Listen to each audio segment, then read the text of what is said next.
अजय चंद्राकर और राजेश मूणत विधानसभा में फायर। विधानसभा का सत्र चले छत्तीसगढ़ में और विधायक फायर ना हो कैसे हो सकता है। और विधानसभा की खबरें आप बहुत इंटरेस्ट लेकर विस्तार न्यूज में देखते हैं। छत्तीसगढ़ में विधानसभा का मानसून सत्र बहुत जोरदार चल रहा है। विधानसभा की फिल्म इतनी सुपरहिट चल रही है कि पूछिए मत। सदन की स्क्रिप्ट के आगे हॉलीवुड भी फेल है, क्योंकि यहाँ हर तरह का इमोशन और ड्रामा है। हंसी मजाक है, जोश और गुस्सा है, सवाल जवाब वाला हॉट टॉक है, सरकार और विपक्ष है, साथ में नारेबाजी और हंगामा भी है। जब विधानसभा में इतना मसाला है तो चलिए सिलसिलेवार तरीके से सब कुछ आपको विस्तार से बता देता हूं। देखिए, दूसरे दिन प्रश्नकाल की शुरुआत थोड़े लाइट मूड के साथ हुई और विधानसभा अध्यक्ष डॉक्टर रमन सिंह ने हंसी मजाक के साथ सबसे पहले भैयालाल राजवाड़े को प्रश्न पूछने का मौका दिया और तंज कसते हुए कहा कि सचिन तेंदुलकर बहुत दिन बाद बैटिंग करने उतरे हैं, बहुत पुराने खिलाड़ी हैं। जिस पर अजय चंद्राकर ने चुटकी लेते हुए कहा कि नेताजी अस्पताल में फुल बैटरी चार्ज करा कर आए हैं। हालांकि इस हंसी मजाक से भैयालाल राजवाड़े ज्यादा प्रभावित नहीं हुए और जल जीवन मिशन को लेकर डिप्टी सीएम अरुण साव को घेरते नजर आए और यहां तक कह दिया कि मैं जवाब से सहमत नहीं हूं। सुनिए। प्रश्नकाल श्री भैयालाल राजवाड़े जी। सचिन तेंदुलकर बहुत दिन बाद बैटिंग में उतरे हैं, पुराना खिलाड़ी। अभी अस्पताल में पिछले सत्र में पूरा बैटरी चार्ज करवाए भाई साहब।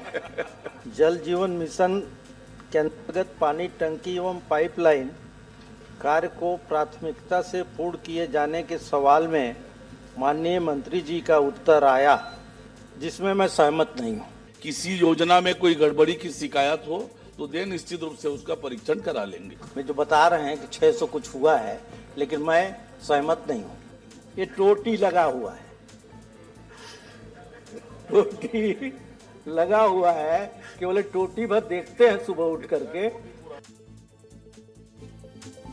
भैयालाल राजवाड़े बीजेपी के अकेले नेता नहीं थे जिन्होंने ये मुद्दा उठाया, बल्कि आधे घंटे तक नल जल को लेकर ही चर्चा हुई, जिसमें बीजेपी के ही कई नेता डिप्टी सीएम अरुण साव को घिरते नजर आए। और इसमें सबसे पहला नाम है अजय चंद्राकर का। और अजय चंद्राकर अपने किरदार में इस कदर घुस गए हैं कि अपनी ही सरकार की खामियां गिनाने लगे और पूरे जोश के साथ काफी देर तक सवालों की बौछार करते रहे और भ्रष्टाचार का आरोप भी लगा दिया। अजय चंद्राकर का यह अंदाज भी आपको दिखा देता हूं, देखिए। एक शब्द आया कि उपलब्ध पैसे के आधार पर। मैंने पैसे की उपलब्धता नहीं पूछी थी। आप परियोजना बना के भेजे होंगे तो उस परियोजना के आधार पर राशि स्वीकृत हुई थी। ये उत्तर की उपलब्ध राशि के आधार पर योजना लागू की गई थोड़ा विपरीत लगता है। दूसरी, जब आपने आंकड़ों की बात कही, राजधानी के लिए प्रेम आपका दिखा, बहुत बहुत धन्यवाद उसके लिए। सबकी राजधानी है। आपके इतने मिशन के बाद जो आंकड़े आपने दिए हैं, 1,21,000 घरों में पानी ही नहीं जा रहा। अध्यक्ष महोदय, मुझे ऐसा लगता है कि अमृत मिशन से संबंधित प्रश्न है और इसलिए अमृत मिशन की ही जानकारी मैंने माननीय सदस्य को बताई। स्मार्ट सिटी में उसमें टोटल करप्शन हुआ है, वो मेरा विषय नहीं, आप जांच करवा लीजिए। 158 करोड़ रुपए बिना अनुमति के कार्य योजना के बाहर व्यय किए गए। स्मार्ट सिटी मिशन लोकतांत्रिक से भी की गई है, की जा रही है, ये नहीं है। अब मैं पढ़ता हूँ, स्मार्ट सिटी मिशन लोक स्वास्थ्य अभियांत्रिकी विभाग के माध्यम से भी की गई है, ये आपने लिखा है।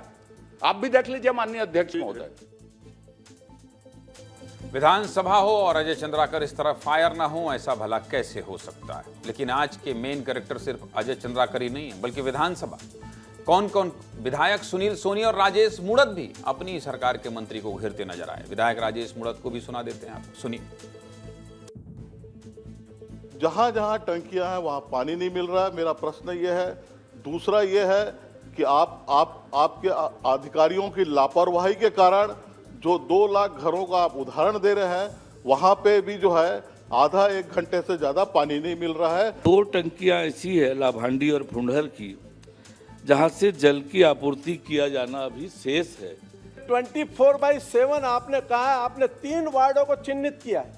प्रश्न करिए। मैं प्रश्न ही कर रहा हूँ माननीय, जिन वार्डों में आपने डबल पाइपलाइन डालने के बाद नगर निगम ने स्वयं ने दिए ये रिपोर्ट, इनमें 24/7 वाटर सप्लाई होगा। रायपुर शहर में आपने लिखित में दिया है कि 90,000 नल कनेक्शन अवैध हैं और 2,17,000 MLD पानी सप्लाई हो रहा है।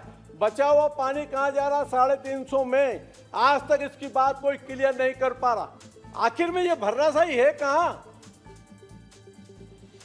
इसके बाद बारी आई नेता प्रतिपक्ष डॉक्टर चरणदास महंत की। लेकिन नेता प्रतिपक्ष अपने सवालों की शुरुआत करते हैं इसके पहले ही अजय चंद्राकर ने तंज कस दिया और कहा कि माननीय नेताजी, आप लोग तो अविश्वास प्रस्ताव लाने वाले हैं, इसके बाद भी सवाल कर रहे हैं। इसका जवाब देते हुए नेता प्रतिपक्ष ने कह दिया कि आप हमेशा गड़बड़ करते हो, लगता है दिन भर आपको चढ़ी रहती है। हाँ, ये हंसी मजाक भी सुनिए।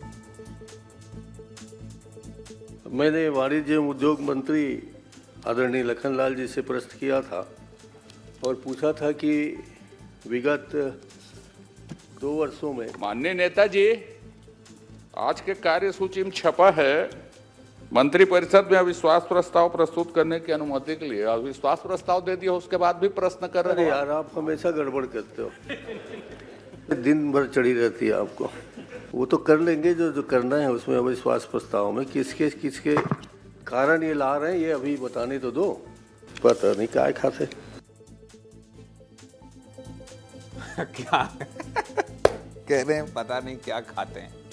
अंत में कारखानों की सुरक्षा व्यवस्था का मुद्दा गूंजा और सवालों की सुई वेदांता प्लांट में वो हादसे पर अटक गई। इस दौरान नेता प्रतिपक्ष ने कह दिया कि उद्योग मंत्री लखनलाल देवांगन अनिल अग्रवाल का नाम छुपा रहे हैं। फिर बारी आई पूर्व सीएम भूपेश बघेल की। इन्होंने भी वेदांता हादसे को लेकर लिए गए एक्शन पर सवाल खड़ा किया। तभी बीच में अजय चंद्राकर बोल पड़े और कहने लगे कि नाम लेकर कार्रवाई की मांग नहीं की जा सकती है। बस फिर क्या, इतने माहौल बन गया। बीजेपी और कांग्रेस के विधायक खड़े हो गए और हंगामा होने लगा और विपक्ष ने नारेबाजी करते हुए वॉकआउट कर दिया। जरा ये भी सुना देते, सुनिए। पुलिस के एफआईआर में वहाँ के निदेशक अनिल अग्रवाल का नाम है, तो आप अपने जवाब में उस नाम को क्यों छिपाना चाहते हैं? क्या आपके कोरबा में भी वेदांता का समूह है इसलिए? माननीय अध्यक्ष महोदय, मैं छिपाना कहाँ चाह रहा हूँ, मैं तो सदन में बता रहा हूँ उनके ऊपर एफआईआर दर्ज है। फिर कार्रवाई क्यों नहीं हो रही है? अनिल अग्रवाल जैसे नेताजी ने कहा एफआईआर भर कर दिए और उसको बुलाने के लिए नहीं गए, कोई नोटिस भेज गया है? किसी का नाम लेकर कार्यवाही की मांग नहीं की जा सकती विधानसभा में। जब एफआईआर हो गया, जितने जिम्मेदार है सवाल ही पैदा नहीं। आप नाम लेकर कार्यवाही मांग नहीं कर सकते, जिम्मेदार होगी अलग बात है। क्यों नहीं होगी? नहीं, सवाल वो उसको बुलाइए, फिर जिसके खिलाफ जांच चल रही है वो आके अपनी स्पष्टीकरण देगा आपको। तो बुलाइए, सरकार बुलाए। ऐसा नहीं होता, किसी के नाम लेकर कार्रवाई मांग की जाए। बात का है डायरेक्टर के ऊपर होना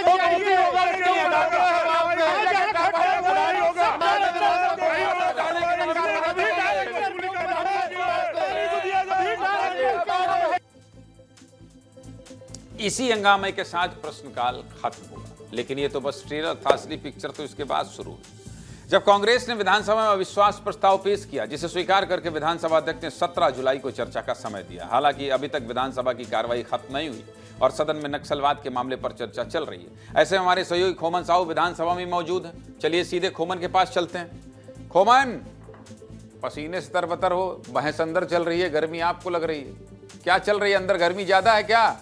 नेताओं के बीच में गर्मी ज्यादा चल रही है क्या खोमन?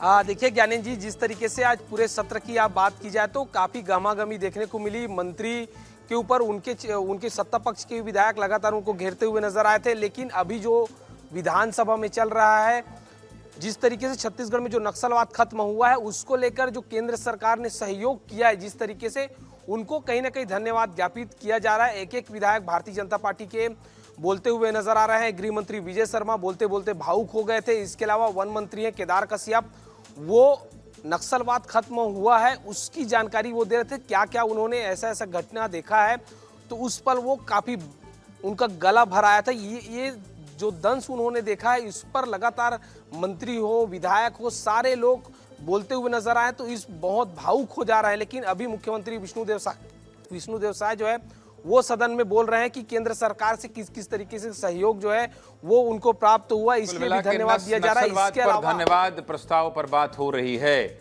और आगे आने वाले समय में क्या होगा इस पर भी बात होगी। लेकिन अविश्वास प्रस्ताव में क्या होने वाला है और किस तरह से 17 तारीख की तैयारी कांग्रेस करेगी, ये तो बड़ा रोचक होता है देखना। मृगन जी देखिए, अविश्वास प्रस्ताव क्योंकि 12, 14, 16 घंटे चलता है तो रोचक तो रहता ही है। लोगों की नज़र भी रहती है कि किन मुद्दों को लेकर विपक्ष अविश्वास प्रस्ताव लेकर आया है। इस बार जो कांग्रेस की तरफ से जानकारी मिल रही है वो कानून व्यवस्था का मुद्दा है, रेत का मुद्दा है, क्योंकि रेत के मामले पे सूरजपुर में भाजपा के ही नेताओं को जला दिया गया है। इसके अलावा भ्रष्टाचार के मुद्दे हैं, जल जीवन का मिशन का मुद्दा है, नकटी गांव का मुद्दा है। इन सब मुद्दों को लेकर कांग्रेस जो है विश्वास प्रस्ताव लेकर आ रही है। हालांकि आखिरी दिन 17 तारीख को इस पर चर्चा होगी, उससे पहले बहुत सारे विषय आएंगे। कल कांग्रेस की तरफ से नकटी का जो मुद्दा है उस पर स्थगन लाया गया। इससे पहले कल आप देखिए कि कांग्रेस ने अलग अलग रोज हर दिन के लिए अलग अलग स्थगन के मुद्दे लाए हैं। तो अविश्वास प्रस्ताव के साथ साथ जो रूटीन की चल रही है, एक बात मैं यहाँ बताना चाहूँगा